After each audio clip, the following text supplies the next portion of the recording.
This is C&S Organics. Please like, share, subscribe. I wanted to give you an update on the hoop house build here in Texas. So on the last video, I had the kickboard on one side, which would be in the right of the picture, and the hip board.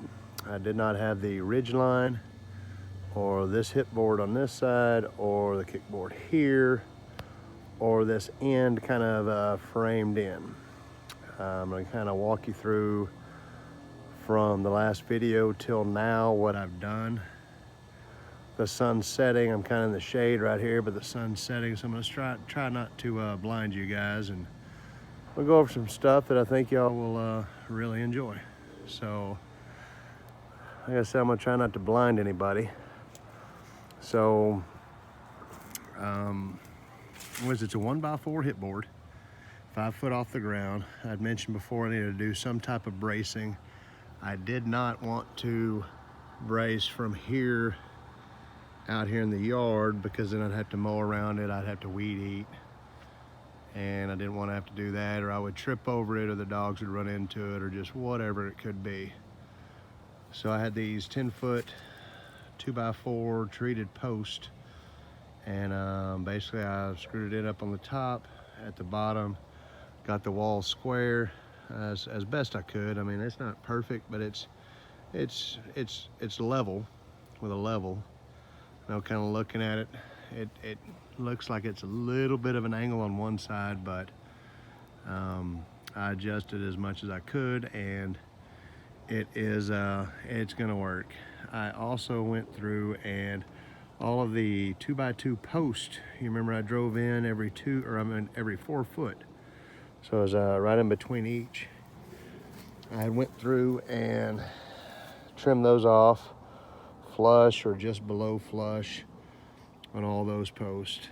I also did do a little bit of adjusting on my hoops. That's the stainless screw that I'd mentioned. There's one there. Every one of them's got has a screw in it, just so that nothing moves. I'm trying to see here. All the hoops are in, all the kickboards, hip boards, the ridge pole, I guess. That's it all the way down, and yeah, that one little spot there, it has a little wiggle, but I'm not too worried about it. I did use, I'm not sure if you can see, I used bolts coming through there, and they're carriage bolts with a nut on the bottom. And then these here, this is actually a sliding glass door, and a friend of mine at work gave that to me, and I was going to use it in that greenhouse build over there, but I had enough windows and already had it all kind of weathered in, so I hung on to them, and I put them in here. So yeah, it's beautiful heavy. Those windows are heavy. Well, doors, I guess they're super heavy. They're probably 65 pounds or so a piece. They were really heavy, but it really helps support the wall. Along the bottom, I did the kickboard here, and actually I did a double kickboard to where it's got an outside one that's actually attached to the long run kickboards, and then I run another one on the inside. I also anchored it, sure if you can see down in that hole, another one of those 2x2 posts, because I cut this middle chunk out for the doorway. When the door opens, I didn't want to have to step over or trip over or anything else that kickboard there. So I drove in a little post there, another one, let me see if I can get a picture, another one on this side, threw a screw in there, got it squared up, you know, as best I could. The door, yeah, it's not covered yet. I will do that. I'm not sure exactly what kind of covering I'm going to do, if I'm going to do plastic like I've seen a lot of people, or if I'm going to do some type of wood, maybe siding. I did want you to see how I connected each of these studs, the vertical post for this end wall. And it took a little bit of time because, let me see if I can get down here. I know it looks like it's sticking up past from this view, but it's not. Basically what I'd done is I had made a mark on this end at the bottom and put a block down there to hold it in position. And I used a level, and wherever it was that it laid, I took a pencil, drew a line, top side, bottom side, and then I went over and used a handsaw and cut it to fit. Cut the little chunk out there, and then there's actually a screw, one screw going right through the middle of that PVC into the wood. So it's the same there and up on top. I left this box area, it's an 18-inch box area. I believe I've seen some 18-inch fans, like attic fans. So if I can fit 2 there or 3 there or whatever it is I can fit that's 5 foot across there, I'll figure out something to do there for ventilation to move some air in here. The other end, I have not even started yet on the kickboard or anything. I've got the wood, went and picked it up, and so I've still got to do that end. I have ordered the wiggle wire and the wiggle wire tracks. I think they'll be in this week sometime. So if next weekend I can get the that other hoop at the far end framed out similar to this side here. Let me shut the door. I'll keep everybody out. Let me shut this door. And I'm gonna square the door up just a little bit. I built it on the, there's that sun. I built it on the driveway. But if you look on the top side, there's just a little bit more of a gap on the far right end than the left.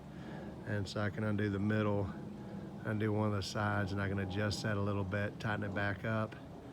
And then like I said, whatever I use to sheet it, whether it's plastic or whether it's some type of siding or wood or whatnot, it'll help reinforce it, keep it from sagging over time. But anyways, that's basically the hoop house where it's at right now. And I will do more updates as we go through it. I wanted to mention a couple of things real quick. Excuse my mess. Get you a good cordless drill. A lot of people, they'll use a electric drill with an extension cord.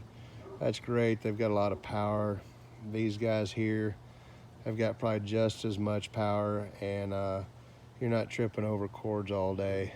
Another thing, I'm not sure exactly what this saw is called, but I think I got it at Harbor Freight or one of those type places. It was fairly inexpensive, and it is super thin and also very sharp. And on these ends, all of those cuts, those little angled cuts and little notches and everything else, that's what I use. And that guy's actually really quick. It didn't take long to cut through all that stuff. So those are a couple of tools I would say, you know, maybe not a must or a have to, but to make your job easier, I would most definitely see about getting one of those. I do want to touch on one other thing. Here's the original greenhouse, all 2x4 glass and plastic doors and windows. Just kind of show you that real quick. I did see a video of a guy doing these, and so I took about an hour yesterday. Mine doesn't look near as good as his does, but basically I had made these raised beds for my wife over the summer. Worked out great. She could put the dirt in there. She didn't have to bend down on the ground, everything else. I enjoyed them too. And anyways, though, during the winter I was thinking, I saw that video, I said, well, why can't I just make like a mini hoop house like I'd seen in the video? So I took the guy and basically I built it exactly like he did, other than the hoops I made taller. So I'm sure that on a big full-size hoop house, you would want to, you know, make sure that you have that proper radius. This one here I made taller to where in case she did some taller plants. There's a handle here. There's a couple hinges I'll show you on the back side. There's a hinge and another hinge down there. And I'll have to see if I can find the link. But anyways, you open it up. I just got a little string holding it up. And you can go in there and do all your gardening and everything else. And then when it's when you're done, you can close it up. So nothing real fancy. Like I said, it took about an hour. It's 1/2 inch PVC. You actually take I'm not sure if I'll be able to show you. Yeah, I can probably lift it up and show you from the inside. You take the caps and you drill a hole in them, screw them in, and then you cut your 1/2 inch PVC, you shove it down in there and you pull it over, and then these are T's. And what he had done, I actually like the idea, is that it's a 3/4 inch T. So it actually slides back and forth and you can position it easier. A little zip tie in the middle, position it easy. And then on the outside, you just pop in a little screw to hold it in place. So, like I said, this one here took about an hour. And wife was very thankful. She has a place, she's got some onions in there, but she's gonna start putting some stuff out there tomorrow. I'll probably do an update at some point on my aquaponics systems. I know some of you guys have been curious about that. But this is a update on the hoop house. So from here at CNS Organics here in Texas, back up and get a full shot of this. We appreciate you guys, and you guys have a good one. Thanks, guys.